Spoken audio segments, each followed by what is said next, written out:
কোনো একদিন এ দেশের আকাশে কালিমার পতাকা দুলবে, সেদিন সবাই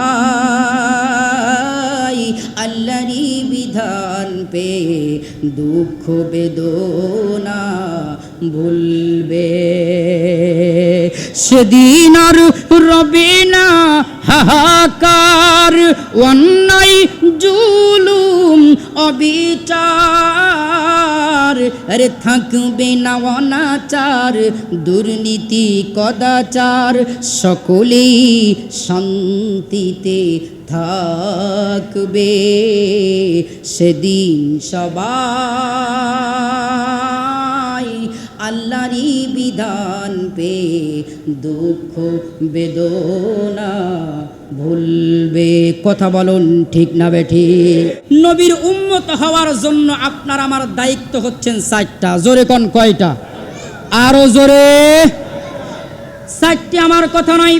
কুরআনুল কারীমের সূরা আরাফের 157 নম্বর আয়াতে আল্লাহ পাক বলেন, ফাল্লাযীনা আমানু ওয়া আযযারুহু ওয়া নাসারু ওয়াত্তাবাউন নূরাল্লাযী উনজিলা মাআহু উলাইকা হুমুল মুফলিহুন। বলেন না আল্লাহু আকবার। উম্মতের জন্য এতক্ষণ যারা আলোচনা শুনেছেন এবং পরবর্তীতে যারা শুনবেন, এই উম্মতের জন্য নবীর কাছ থেকে নবী বলেছেন আমার উম্মতের কাজ হবে 4টি। জোরে কোন কয়টি? 1 নম্বর উম্মতের কাজ, যে নবীর আলোচনা শুনেছি, যে আল্লাহর কথা শুনেছি, সেই নবীর প্রতি, সেই আল্লাহর প্রতি ঈমান আনতে হবে। জোরে কোন সুবহানাল্লাহ। আমরা সকলেই পড়েছি লা ইলাহা মুহাম্মাদুর।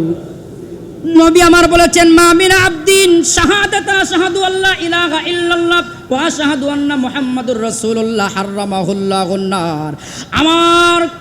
আমার কোন উম্মত বুকে ঈমান নিয়ে অন্তর থেকে যদি পড়ে, এই কালিমা পড়ে, আমার আল্লাহ তাকে জাহান্নামের আগুন হারাম করে দিয়ে দেবে। 2 নম্বর কাজ ওয়াজ্জারু। 2 নম্বর কাজ হচ্ছে নবীকে সব থেকে বেশি সম্মান দেওয়া। সব থেকে দুনিয়ার বুকে সম্মান হচ্ছে আমার নবীর। জোরে কান সুবহানাল্লাহ। দুনিয়ার বুকে আমার আল্লাহ সমস্ত নবীদেরকে নাম ধরে ডেকেছেন।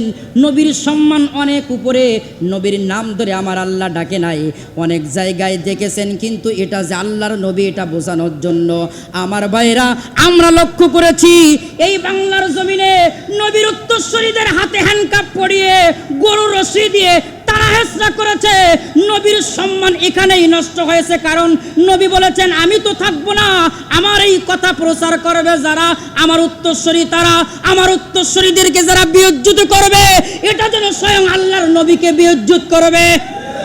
যারা আলেমদেরকে সম্মানহানি করেছে, আলেমদেরকে যারা জঙ্গি বলেছে, আলেমদেরকে যারা গালি দিয়েছে, আলেমদেরকে যারা মৌলবাদ বলেছে, আমার এর দ্বারা বোঝা গেল ওরাই হলে নবীর শত্রু।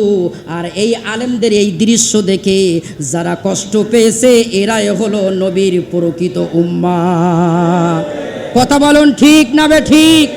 যারা আলেমদের বিয়োজিত করেছে, টানা হেসরা করেছে, দিনের পর দিন, বছরের পর বছর কষ্ট দিয়েছে, আলেমদের নিয়ে মিথ্যা অপবাদ দিয়েছে মিডিয়ার বুকে, আমার ভাইয়েরা খবর প্রচারে কাগজের পাতায় পাতায় উল্টা পাল্টা বক্তব্য দিয়েছে, আর মানহানি কথাবার্তা বলেছে, এরাই হচ্ছে নবীর প্রকৃত দুশমন। কথা বলুন ঠিক না?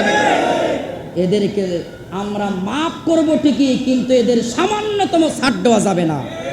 বিচারের কাঠগোলায় যারা জুলুম করেছে, এদেরকে নিয়ে আসতেই হবে। কথা বলুন ঠিক না বেঠিক? 3 নাম্বার ওয়ানাসারু, নবীকে সাহায্য করা। প্রশ্ন আসতে পারে, হুজুর নবী তো নাই, সাহায্য করব কার? নবী নাই, নবীর রেখে যাওয়া দিন ইসলাম বাংলার জমিনে আছে না নাই? আরো জোরে বলেন, আছে না নাই? এই ইসলামের কথা যারা বলবে, কোরআনের কথা যারা বলবে, টাকা লাগবে, পয়সা লাগবে, আমরাই সাহায্য করব। কথা বলুন ঠিক না বে ঠিক? আর এভাবেই আমরা সংগ্রাম করব, জান দেব, মাল দেব, বাংলার জমিনে কোনো একদিন কালিমার পতাকা ওড়াবো।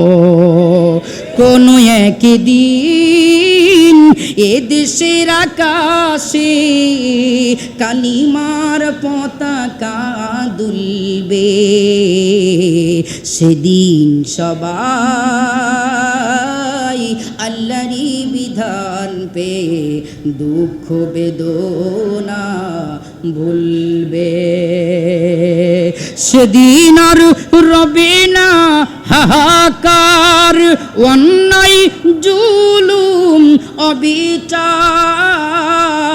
আরে থাকবে না অনাচার দুর্নীতি কদাচার, সকলেই শান্তিতে থাকবে। সেদিন সবাই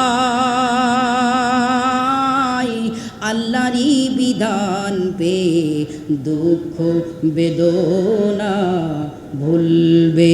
কথা বলুন ঠিক না বেঠিক?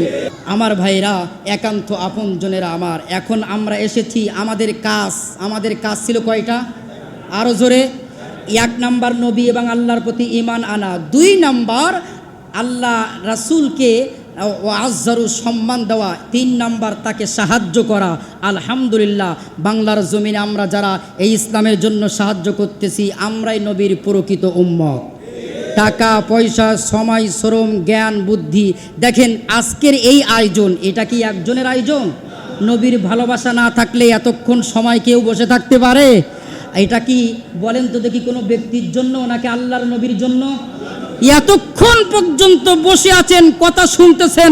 আমি যদি কোনো ব্যক্তিগত দলের কথা বলতাম, বাবার কথা বলতাম, কাহিনী বলতাম, আপনারা বসছেন না, আপনারা বসেছেন নবীর ভালোবাসায়, নবীর কথা শুনলে জাহান্নামের আগুন হারাম হয় এই আশায়। কথা বলেন না কেন? আমার ভাইরা, এটাই হচ্ছে প্রকৃত নবীর উম্মতের কাজ। এরপরে সর্বশেষ এই কোরআন আল্লাহর পক্ষ থেকে এসেছে, কোরআন পড়তে হবে। এই কোরআন নাজিল হয়েছে, কোরআনে বিধান আপনাকে আমাকে কাজ করার জন্য ঐক্যবদ্ধ হতে হবে। জোরে কোন ইনশাআল্লাহ। আল্লাহ যেন সকলকেই কবুল করেন, বলেন আমিন। আরও জোরে বলেন আল্লাহুম্মা আমিন।